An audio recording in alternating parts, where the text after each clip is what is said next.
Hi friends. ఏం వర్షాలు బాబు, ఏం వర్షాలు! విపరీతమైన వర్షాలు, పొవ్వరుండట్లే. అసలు అయోమయం, అంతా గందరగోళం లాగుంది.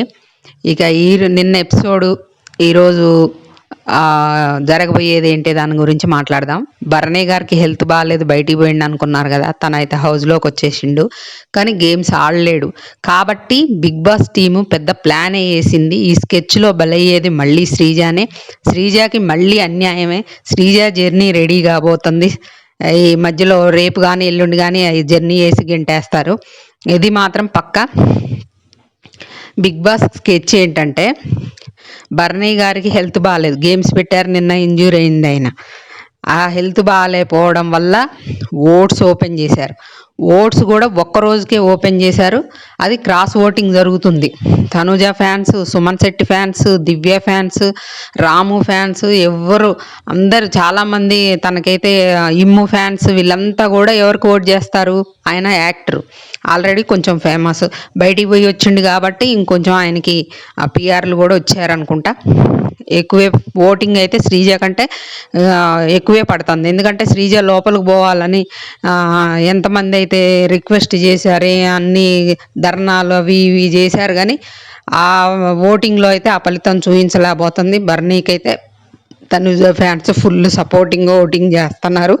ఇంకా కళ్యాణ్ ఫ్యాన్స్ కూడా డౌటే ఉంది. ఎందుకంటే నాకు కళ్యాణ్, ఒకవేళ శ్రీజ లోపలికి వెళ్తే బర్నేదే కళ్యాణ్కి ఓటింగ్ దెబ్బపడిద్దని ఆలోచన చేస్తున్నట్టున్నారు.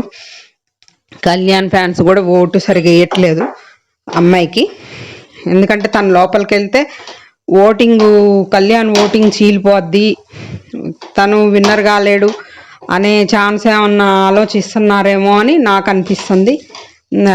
డౌట్ కొడుతుంది. అమ్మాయికి అయితే మళ్ళీ కళ్యాణ్ ఫ్యాన్స్ కూడా అన్యాయం చేస్తున్నారా అని అనిపిస్తుంది. ఇక ఓటింగ్లో ఇదైతే జరగబోతుంది. నెక్స్ట్ మరి సండే అమ్మాయిని పంపిస్తారా, లేకపోతే బిగ్ బాస్ చేతిలో పని. ఓటింగ్ నిజంగా అమ్మాయికి ఎక్కువ వచ్చినా కూడా, నీకు ఇంతకుముందు ఓటింగ్ వల్ల ఎలిమినేట్ కాలేదని బయట ప్రచారం జరిగింది, అన్ఫేర్ ఎలిమినేషన్ జరిగింది అన్నారు. కాబట్టి ఈసారి నీకు ఓటింగ్ పెడితే తక్కువ వచ్చిందని చెప్పి అమ్మాయికి జర్నీ వేసి బయటికి పంపిస్తాడు. అది జరుగుతుంది. ఇక నిన్న ఎపిసోడ్ విషయానికి వస్తే, నిఖిల్ అయితే తనుజాని నామినేట్ చేసిండు. దివ్య కూడా తనుజాని నామినేట్ చేయడానికి రెడీగా ఉంది. భరణి గారు వచ్చి దివ్య వల్ల కొంచెం ఆయనకి మైనస్ అయింది అనుకుంటున్నట్టుంది. కొంచెం అయితే దూరంగా ఉంటాడు, తనుజాకి అయితే క్లోజ్గా ఉంటాడు. తనుజ ఓటింగ్ ఉంటుంది కదా, తనతో ఉంటే అన్ని ప్లాన్ చేసుకొనే వచ్చిండు ఆయన లోపలికి. అలాగే జరుగుతుంది. దివ్యానైతే కొంచెం దూరం పెట్టినట్టు అనిపిస్తుంది. నా కోసం స్టాండ్ ఎవరు తీసుకోవద్దు, అదే అవి ఇస్తారు కదా, ఏం మార్చుకోవాలి హౌస్లో ఉండాలంటే అని టాస్క్ పెట్టినప్పుడు చెప్తున్నారనమాట. గౌరవ్ ఏదో చెప్తే దానికి దివ్య రియాక్ట్ అయితే, నువ్వెందుకు రియాక్ట్ అవుతున్నావు, నా కోసం నేను స్టాండ్ తీసుకుంటా, నువ్వెందుకు రియాక్ట్ అవుతున్నావు అని తనేజ అని ఇద్దరు అనుకుంటారు కదా. అది జరిగింది. శ్రీహజ వాళ్ళిద్దరు వచ్చాక ఇక కుటుంబం, భరణి గారి కుటుంబం అయితే ఈ వారం సేఫ్ అయ్యిద్ది అనమాట. భరణి గారి కుటుంబాన్ని గలపాలనే బిగ్ బాస్ స్కెచ్ వేసిండు. ఆయన ఓట్స్తో ఎలిమినేట్ అయినప్పుడు భరణి గారిని ఎందుకు తీసుకున్నారు? ప్రియాని తీసుకోవచ్చు, మనీష్ని తీసుకోవచ్చుగా. హరీష్ అయితే ఈ బిగ్ బాస్ వాడు మొత్తం మళ్ళీ తీసుకుపోయి మోసం చేస్తాడని నేను రానంటే రానన్నాడంట. అలా ఆశలు కల్పించి వాళ్ళకి లోపలికి ఇప్పించి పంపించి వాళ్ళందరికి కూడా ఓటింగ్ పెడితే అప్పుడు తేడా వచ్చేది కదా. వాళ్ళందరిని ఎందుకు తీసుకోలేదు మరి? వాళ్ళు ఓట్స్ ద్వారా ఎలిమినేట్, ఎంఐకి ఒక్కదానికే కదా ఓట్స్ ద్వారా కాకుండా అన్ఫేర్ ఎలిమినేషన్ జరిగింది. వాళ్ళ ముగ్గురు ఓటింగ్తో ఎలిమినేట్ అయిన వాళ్ళే కదా, మరి వాళ్ళని కూడా తీసుకొచ్చి ఓటింగ్లో పెట్టాలి కదా. భరణి గారిని ఒక్కడనే ఎందుకు తీసుకొచ్చినావు?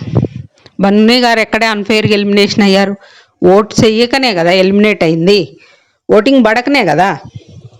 ఇదైతే ఫేర్ కాదు, ఇది కూడా టోటల్లీ అన్ఫేరే అమ్మాయికి. అసలు అమ్మాయి బిగ్ బాస్లోకి ఎందుకు తీసుకున్నారు? అగ్ని పరీక్షలోనే సెలెక్ట్ చేయకుండా ఉంటే అయిపోయేది కదా అని నాకు అనిపిస్తుంది. ఇన్నిసార్లు అమ్మాయిని తీసుకురావడం, తీసుకోవడం, ఆశలు కల్పించడం ఎందుకు అనవసరం కదా. ఆ పిల్ల ఎంత డిసప్పాయింట్ అయింది మళ్ళీ కూడా బయటికి వెళ్తే. ఇక అవసరం లే, అసలు పిలవకుండా ఉంటే అయిపోయేది, రాకుండా ఉండేది, ఇంకా అయిపోయిందిలే అని వదిలేసుకొని ఉండేది కదా. లేకపోతే బిగ్ బాస్ టీమే అట్లా ఆలోచిస్తుందేమో, కళ్యాణ్కి సెకండ్ విన్నర్నో రన్నర్నో చేద్దాం, తనూజాన్ అయితే విన్నరు రన్నరు వాళ్ళిద్దరే ఫిక్స్, విన్నర్ రన్నరు కదా. ఇక కళ్యాణ్ దెబ్బకి లోపలికి ఎంఐ ఉంటే కళ్యాణ్ ఓటింగ్ దెబ్బ పడిద్ది, లేకపోతే చీలిపోద్దని భయపడి ఇలా చేస్తాడో, బిగ్ బాసే చేస్తాడా లేకపోతే బయట ఆడియన్స్ కూడా గేమ్ ఆడుతున్నారు. కళ్యాణ్ ఫ్యాన్స్కి శ్రీజ ఉంటే దెబ్బ పడిద్ది అనుకుంటున్నారు, కానీ శ్రీజ ఉంటే కళ్యాణ్కి ఏం దెబ్బ పడదు. అమ్మాయి టాప్ 5 వరకే వెళ్ళగలుగుద్దేమో, కానీ విన్నర్ కాలేదు కదా. అప్పుడు ఓటింగ్ ఇద్దరిది యాడ్ అయింది కదా లాస్ట్లో, సన్నీ కాజల్ లాగా. Kalyan fans, demon fans, Rithu కూడా నిన్న, సాయి శ్రీనివాస్ వీళ్ళందరూ కూడా శ్రీజాకి సపోర్ట్, లాస్ట్కి మాధురి కూడా సపోర్ట్ చేసింది. ఇక చిన్న డిస్కషన్ అయితే తనుజంకి ఆమెకి జరిగింది ఆ ఫుడ్ దగ్గర. ఈ భరణి వచ్చిన కాడ నుండి ఏమైనా పట్టించుకోవట్లేదట మాధురి గారిని. మాధురి లాంటిదే శ్రీజాని మెచ్చుకుంది అమ్మాయి గేమ్ చూసి, బ్రేవ్ గర్ల్ సూపర్ ఆడుతుందని. అట్లా ఆడేవాళ్ళు ఉండాలన్నా, బిగ్ బాస్లో బంధాలు బాంధవ్యాలు కావాలన్నా సరే, ఎవరికి నచ్చిన వాళ్ళు మనం ఏం చెప్పలేము అనుకోండి. ఎవరు కావాలనుకుంటే వాళ్ళు. మీరు ఆలోచించుకొని ఒక్కసారి ఓట్స్ వేసుకోండి. కళ్యాణ్ ఫ్యాన్స్ కానీ, డెమాన్ ఫ్యాన్స్ కానీ, రీతు ఫ్యాన్స్ కానీ, వాళ్ళు ఆ అమ్మాయికి ఎవరైతే సపోర్ట్ చేస్తున్నారో ఆయనకు సపోర్ట్ చేసే వాళ్ళందరూ వాళ్ళు యాక్టర్స్ కాబట్టి వాళ్ళు ఫ్యాన్స్ ఓట్స్ వేసుకుంటున్నారు. మరి కామనర్స్గా మీరు కూడా ఓట్స్ వేసుకోవాలిగా, మీ కామనర్స్ ఉండాలిగా. ఎవరున్నారు? 3 ఉన్నారు అందులో. అందరూ టాప్ 5కి వెళ్ళలేరు, గెలిచే అవకాశం లేదు అందులో, ఒక పవన్ కళ్యాణ్కి తప్ప. ఉండాలి కదా మరి. సెలబ్రిటీస్ కామనర్స్ అయిపోయింది ఇప్పుడు, అట్లనే ఉంది. సెలబ్రిటీ అనే కదా భరణి ఓట్లతో ఎలిమినేట్ అయినా తీసుకొచ్చారు. ఆయనకి ఏం అన్ఫేర్ జరిగింది చెప్పండి. నిజంగా చెప్పాలంటే ఆయనకి అన్ఫేర్ జరిగిందా? ఇప్పుడేదో అన్ఫేర్ అంటున్నారు. ఎట్లా అన్ఫేర్ అయింది? ఓట్స్ తక్కువ వచ్చే కదా ఆయన ఎలిమినేట్ అయింది. ఓట్స్ తక్కువ రాకపోతే బిగ్ బాస్ మాత్రం ఎందుకు తీసేవాడు ఆయన్ని? ఏదో ఒక రకంగా సేవ్ చేసేవాడు కదా, రామునే పంపించేవాడు కదా. రాముకే తక్కువ వచ్చినాయి అని. ఆయన ఓట్స్ లేకనే కదా ఎలిమినేట్ అయింది. అది ఎందుకు ఆలోచించట్లేరు? అన్ఫేర్ ఆయనకి ఏం జరిగింది? ఇప్పుడు ఏదో అన్ఫేర్ అంటున్నారు. ఫ్రెండ్స్, ఈరోజు అయితే బర్నీ అయితే హౌస్లోకి వచ్చేసారు. ఇక ఓటింగ్ ఒక్కరోజే ఉంది, ఈరోజు నైట్ క్లోజ్ అయ్యిద్ది కాబట్టి రేపు డెసిషన్ తీసుకుంటారని నేను అనుకుంటున్నా. మరి అమ్మాయిని ఆదివారం దాకా ఉంచి స్టేజ్ మీదకి తీసుకొచ్చి జర్నీ చేసి పంపిస్తారా శనివారం వరకు ఉంచి, లేదా ఏం జరిగిద్ది అనేది వెయిట్ అండ్ సీ. మళ్ళీ కూడా అన్యాయమే శ్రీజాకి, ఇదైతే నా ఒపీనియను, నాకు అనిపిస్తుంది. మరి ఇక బిగ్ బాస్ మళ్ళీ ఏమన్నా మార్చుకుంటాడా లేకపోతే ఏం చేస్తాడనేది ఇక మనం చూసుకుంటూ ఉండేది. మధ్యలోనే పంపిస్తారా ఏవి కూడా వేయకుండా మళ్ళీ కూడా అనేది డౌట్ వస్తుంది. నా అభిప్రాయం ఏంటంటే, ఎలాగో ఇద్దరిని లోపలికి ఎంట్రీ చేశారు కాబట్టి వాళ్ళు ఎన్నో ఆశలు కల్పించుకొని మళ్ళీ ఏదో ఆశ కలిగి ఉంటుంది వాళ్ళకి, లోపలికి వచ్చిన అన్న ఆనందం ఉంటుంది మళ్ళీ ఆ టాస్కుల్లో పార్టిసిపేట్ చేస్తుంటే అదంతా కూడా. కాబట్టి ఇద్దరిని ఉంచితే వచ్చే నష్టం ఏముంది? ఎట్లాగూ లాస్ట్ అమ్మాయి ఆయేషా వెళ్ళిపోయింది, లాస్ట్ వీక్ రమ్య వెళ్ళిపోయింది కాబట్టి ఇద్దరిని ఉంచితే మంచిదే. అది ఎవరికి బిగ్ బాస్ ఉంచాలనుకున్న వాళ్ళు ఒకళ్ళు, అన్ఫేర్గా ఎలిమినేషన్ అయిన వాళ్ళు ఒకళ్ళు ఉంటారు కదా. దానివల్ల ఇద్దరిని ఉంచితే ఫెయిర్, ఇద్దరికి న్యాయం జరిగిద్ది కదా అనేది నా అభిప్రాయం. అయితే మరి బిగ్ బాస్ టీం ఏ నిర్ణయం తీసుకుంటుందో మనం చూద్దాము. వీడియో నచ్చితే ఒక లైక్ చేయండి ఫ్రెండ్స్, అలాగే ఛానల్ని సబ్స్క్రైబ్ చేసుకోండి. వీడియో లైక్ చేయడం మాత్రం మర్చిపోకండి ప్లీజ్.